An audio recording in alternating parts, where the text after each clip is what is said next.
आखिर क्यों हम 2026 में भी 1990 जैसा जिंदगी जी रहे हैं। हम आज बात करेंगे इंडिया की 5 बिगेस्ट प्रॉब्लम की, जिन्हें सरकारें बात तो करती है बट सॉल्व करना नहीं चाहती हैं। और वीडियो के एंड तक देखना, लास्ट वाला पॉइंट सबसे ज्यादा इंटरेस्टिंग होगा, बिकॉज सॉल्यूशन तो हमारे पास है बट सिस्टम और सोच दोनों मिसिंग है।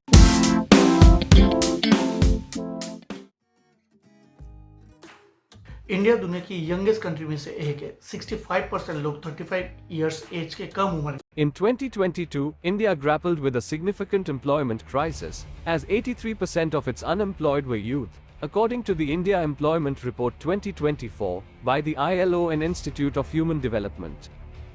लेकिन असली इशू सिर्फ नो जॉब्स नहीं है, रॉन्ग जॉब्स का भी है। हम डिग्री तो ले लेते हैं पर स्किल नहीं। गवर्नमेंट ने स्किल इंडिया और स्टार्टअप इंडिया लॉन्च किया है, पर मैक्सिमम इंस्टीट्यूट्स सिर्फ सर्टिफिकेट्स देते हैं, एम्प्लॉयबिलिटी नहीं। सो आखिर में मैटर क्या है?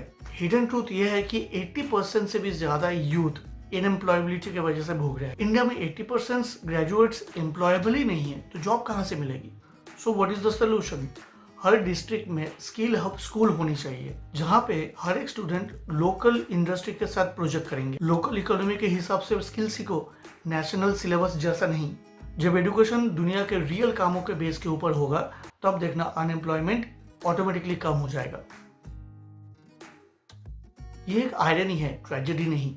इंडिया हर साल फ्लड और ड्रॉट दोनों फेस करते हैं। 80% रेनफॉल सिर्फ 4 महीने में होती है और उसका ज्यादा हिस्सा ड्रेन से निकलता जाता है। नीति आयोग के रिपोर्ट के हिसाब से 21 मेजर सिटीज, जिनमें दिल्ली, मुंबई, बेंगलुरु, चेन्नई भी शामिल है, 2030 तक ग्राउंड वाटर कंप्लीटली खत्म कर देंगे। गवर्नमेंट स्कीम्स जैसे जल जीवन मिशन और नमामि गंगे अच्छे इनिशिएटिव थे, पर फोकस सिर्फ अप्लाई पे था, मैनेजमेंट पे नहीं। और एक मेजर प्रॉब्लम भी है, 30% पाइप वाटर तो लीक ही हो जाता है before getting into any Holmes.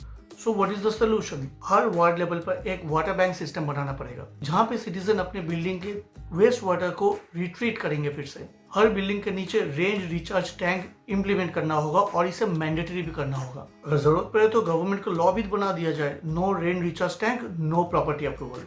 और सबसे बड़ी बात, ये कॉस्टली नहीं है, बस इंसान का माइंडसेट चेंज होना चाहिए। दिल्ली, मुंबई, लखनऊ सालों से वर्ल्ड का टॉप मोस्ट पॉल्यूटेड सिटीज रहा है, पर लोग सिर्फ गाड़ी से निकलने वाले धुएं का ही ब्लेम करते हैं, बाकी किसी का ब्लेम उनको दिखता ही नहीं। Centre for science and environment के डेटा के हिसाब से 40% पॉल्यूशन कंस्ट्रक्शन डस्ट से आता है और बाकी 25% बायोमास बर्निंग से। बट गवर्नमेंट के पॉलिसीज किसको टारगेट करते हैं? मैक्सिमम व्हीकल को। मेट्रो एंड ईवी पॉलिसीज अच्छे स्टेप्स हैं, बट अर्बन प्लानिंग अभी भी 1990s के जमाने का मॉडल के हिसाब से ही प्रिपेयर किया जाता है। मेन प्रॉब्लम है सिटी एक्सपेंशन बिना ग्रीन रेशियो के हो रही है। एक ट्री के बदले 20 बिल्डिंग बनाया जा रहा है।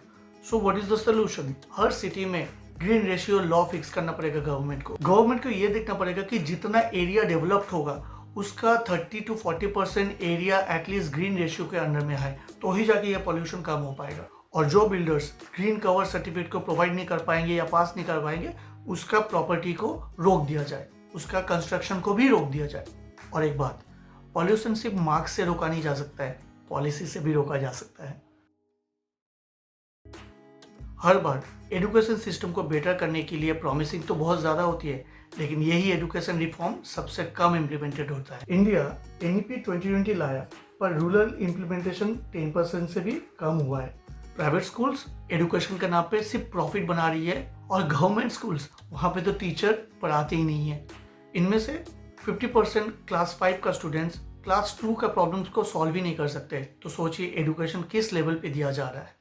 सो what is the solution? Schools को एग्जाम फैक्ट्रीज नहीं, एक प्रॉपर रिसर्च लैब बनाना होगा, ताकि हर एक स्टूडेंट रिसर्च करे, नॉलेज गेन करे, जहाँ स्टूडेंट्स हर एक प्रॉब्लम को समझे, सोचे और एक्सपेरिमेंटल तरीके से उसको सॉल्व करने की कोशिश करें, ना कि सिर्फ रट्टा मारे एग्जाम पास करने के लिए। और एक चीज दोस्तों, एजुकेशन तभी वैल्यूएबल है जब वो एम्प्लॉयमेंट और एथिक्स दोनों को सिखाए।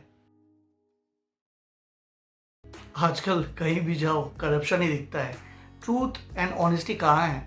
अब क्या ही बताएं, करप्शन तो सबके रग रग में बस चुका है। RTI act 2005, digital India, e governance सब आए, पर इंडियन सिटीजन का ट्रस्ट अभी भी मिसिंग है। But what is the reason? Process transparency अभी भी जीरो ही है। वर्ल्ड बैंक गवर्नेंस इंडेक्स के हिसाब से इंडिया के रूल ऑफ लॉ स्कोर 20 साल में ऑलमोस्ट सेम ही रहा है। करप्शन पहले भी थी, अभी भी है, और ये तब तक नहीं घटेगा जब तक आम इंसान का, नॉर्मल पब्लिक का पार्टिसिपेशन इसमें बढ़ेगा नहीं। करप्शन कम करने के लिए हम लोग क्या कर सकते हैं?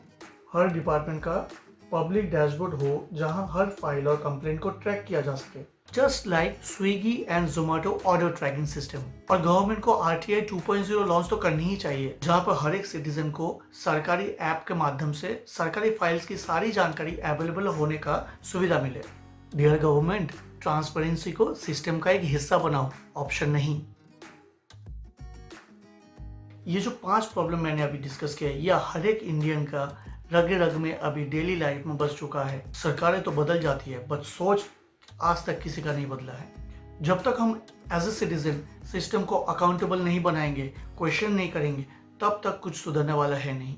आखिर में एक ही चीज बोलना चाहूंगा, चेंज कोई सरकार नहीं लाती है, चेंज लाती है माइंडसेट। और आप भी चाहते हो कि ऐसे वीडियो में आने वाले दिनों पे भी लेके आऊं और प्रॉब्लम्स का सलूशन भी लेके आऊं, तो लाइक, शेयर और सब्सक्राइब करें।